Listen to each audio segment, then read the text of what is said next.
Alright guys, how's it going? I'm going to give you guys a quick little walk around tour of my 2020 Lowrider S. I've had this bike now for probably about 6 months. Traded in a 2015 Road Glide Special to get this bike. And I know some people are going to criticize and have some comments on why I trade it down from a bagger to this bike in particular, and it's just personal preference. Eventually I'm going to get another Road Glide, but I wanted this bike when it came out in 2016.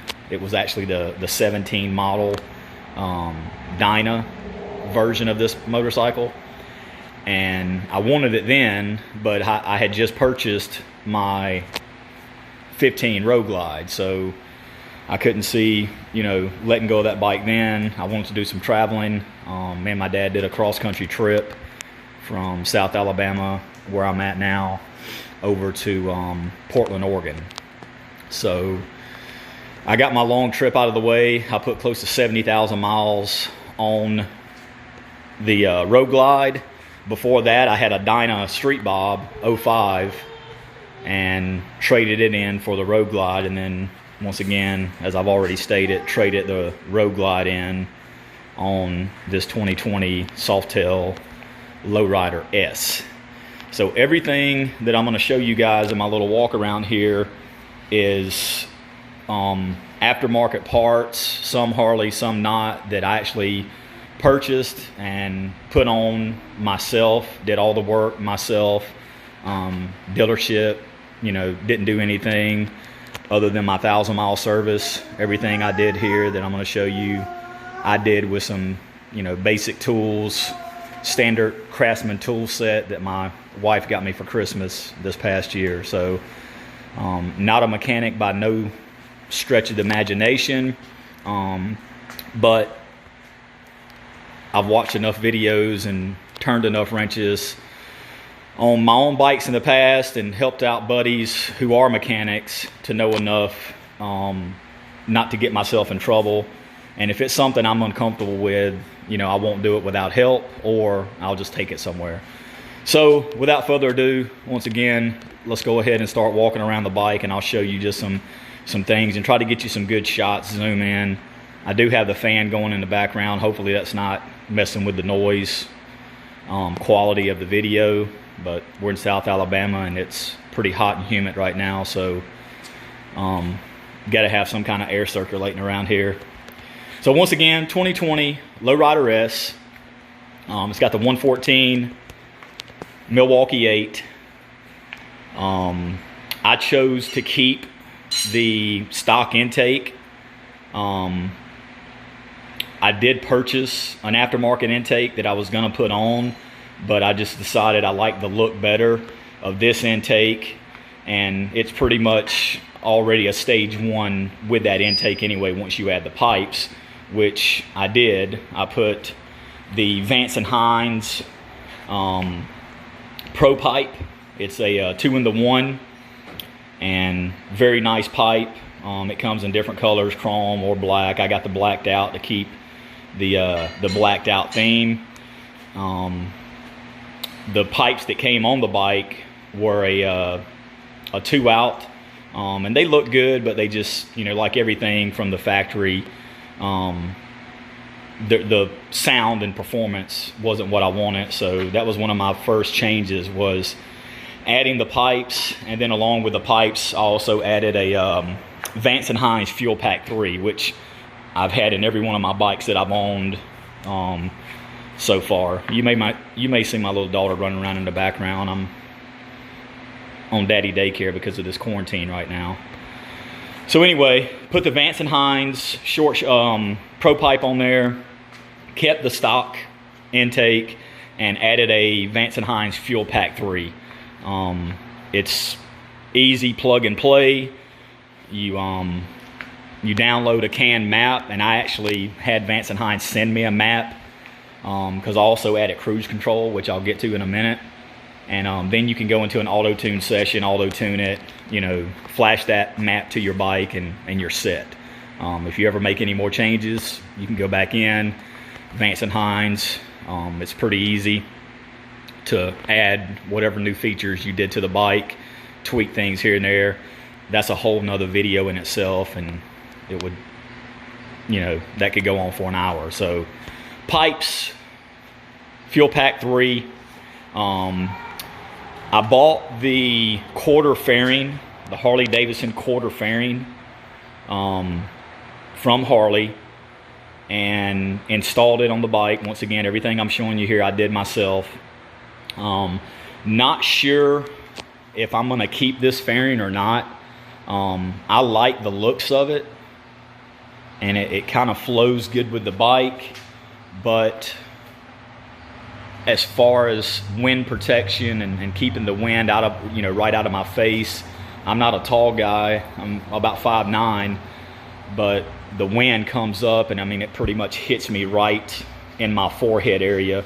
I wear a full face helmet, and this time of year down here with the bugs and everything, I mean, I get bug splatter all over my face shield on my helmet. So I'm thinking about changing that fairing out and going with the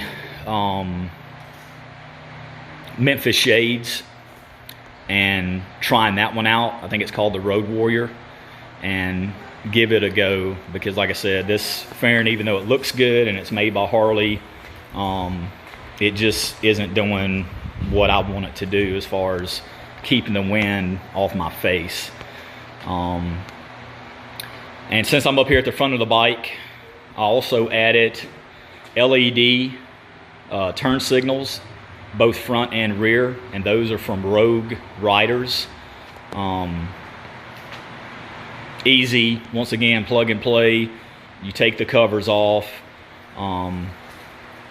unscrew, or you know, do the quarter turn to get the old bulbs out, and then these LEDs have their own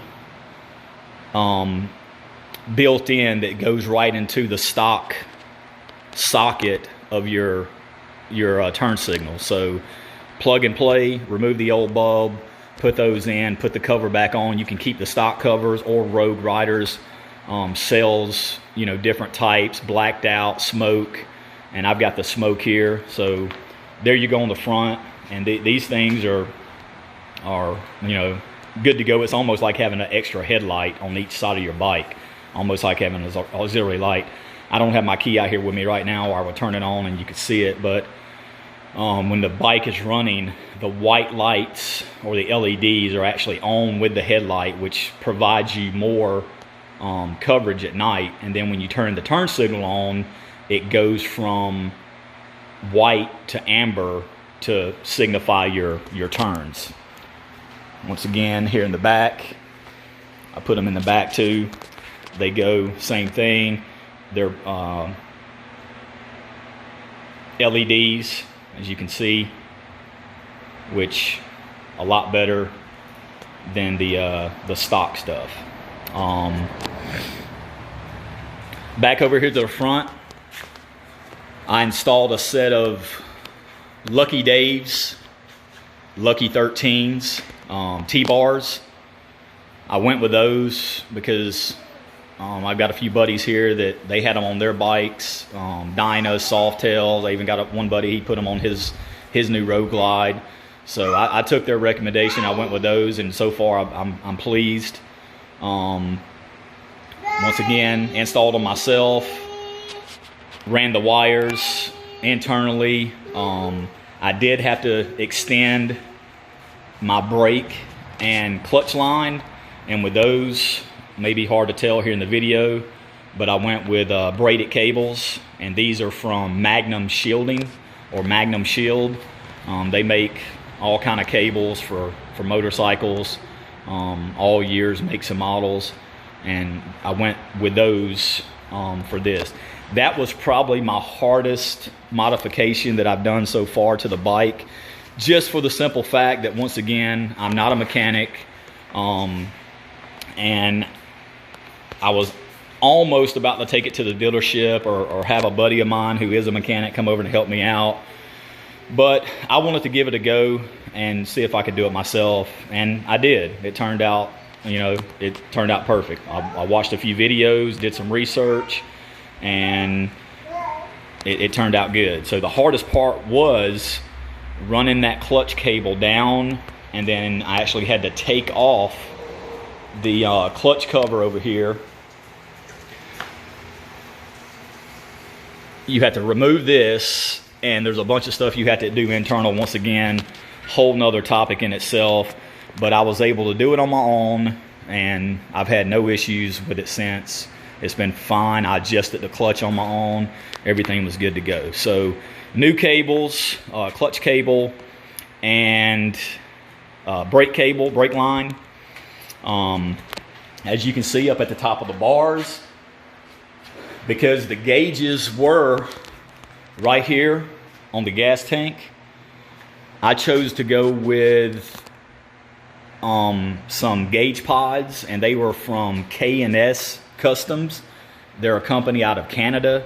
That's the only thing that sucked about it. Not that Canada sucks, but the ordering process, or actually the shipping process, it took a little longer to get here because it actually had to go through customs and all that. So where most parts you order here in the United States, you're going to get within a week.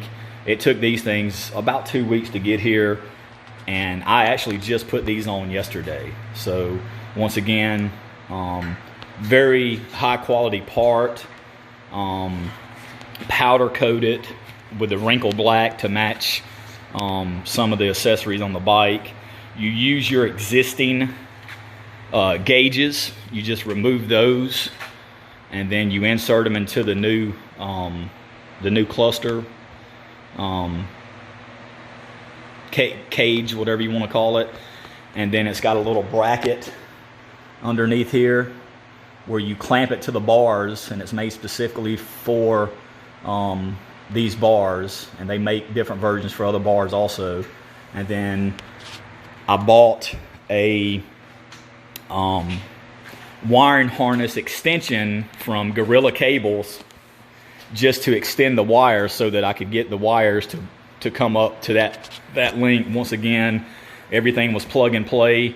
I did have to de-pin the wires because underneath here there's a little hole,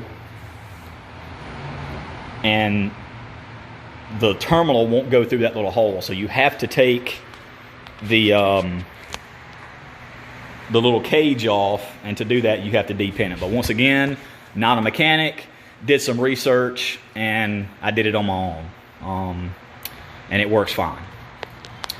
So moving on, I also installed the Harley Davidson Willie G hand grips. Willie G passenger foot pegs. My wife, she likes to ride, and she liked to ride more before I got this bike because I had a comfortable bike for her to ride on. And I did get her a 2-up seat, the Sundowner, I believe, Harley Davidson Sundowner seat, which is pretty comfortable. And I also got a backrest. I don't have them on here right now because I just washed the bike, got it all cleaned up.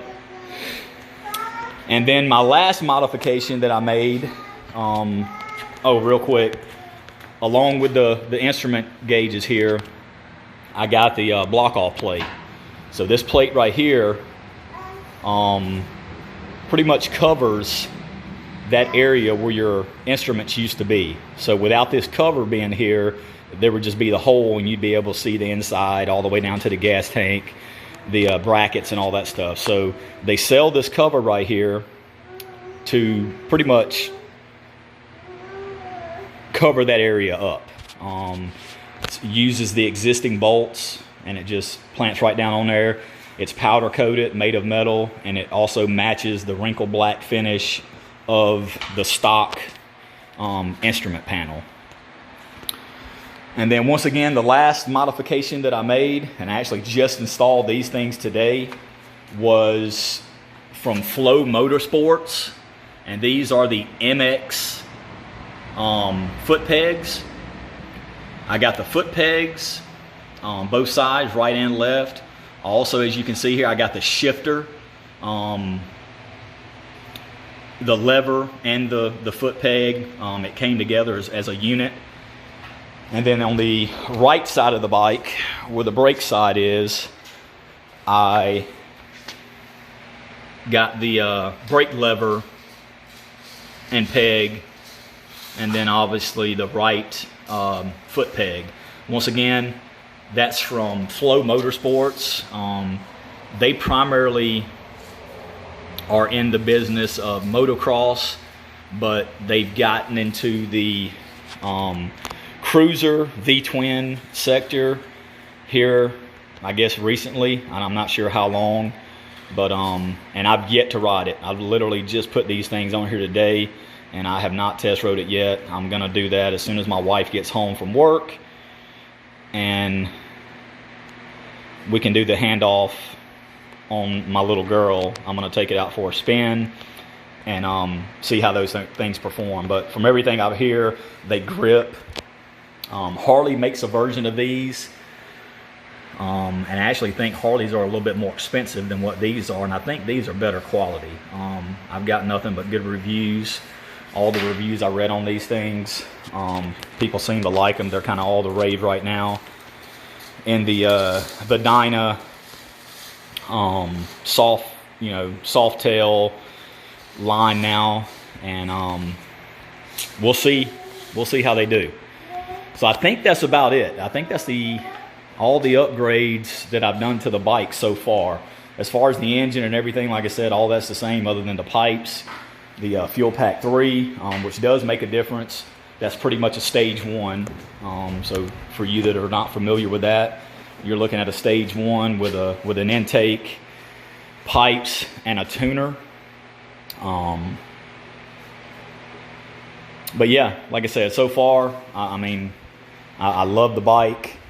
I've only got about 5,000 miles on it right now, whereas I had about 70,000 on my Road Glide when I traded it in. So I ride, and like I said, planning on putting a lot more miles on this thing before everything's said and done. I'm just making sure that I've got everything. I was trying to keep this video within 20 minutes, which I'm right now. I'm at about 17, 18 minutes.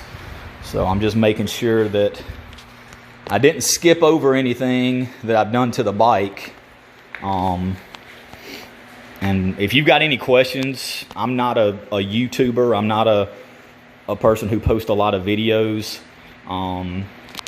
So I'll try to get the links in the video description to all the stuff that I did and the websites where you can reach those. But give me some comments and some feedback on what you think as far as, you know, the look of the bike, likes, dislikes. Believe me, you're not going to hurt my feeling. This is just something I like. Like I said, when the original lowrider came out, the 17 model, I wanted that bike then. I just liked the look of it. I mean, I'm an 80s guy, kind of grew up in the 80s, 90s, and just that whole look to me, it, you know, resembles like a Knight Rider type car. The Firebird, you know, Grand Am, all that stuff. It just, I don't know. I just like that look. I like that style. I love my Street Bob. I really hate that I ever got rid of it and traded it in. And eventually I will get another bagger here in another couple years, but I will not get rid of this bike. This is going to be my project bike. I'm going to keep working and adding on to it. Eventually maybe do some more performance upgrades to the engine, a stage 3, a stage 4. But like I said, right now, you know, just in a little bit of time I've had it, I mean, I've done a lot to it, and I think it looks cool as hell. So once again, leave some comments, recommendations, some things that maybe you guys have seen out there in the world, Harley world, Softail, lowrider world, whatever, and things that I could do to make it even better than what I think it already is now. Definitely want to change these grips out. They got to get black. Why Harley sends you those from the factory when all the other bike is blacked out, and then you got the black chrome shifters? That's just another way Harley is trying to get you money. But anyway, I'm gonna go ahead and close it. We're right at 20 minutes.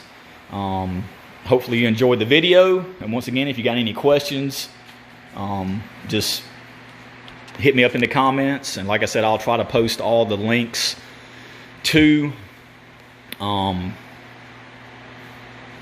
these parts companies and manufacturers, dealers, whatever you want to call them. That way you guys, if you want to get one of these parts or one of these add-ons, you can have the link to go do it. Once again, hopefully everybody's doing okay with this quarantine, and get out there and ride.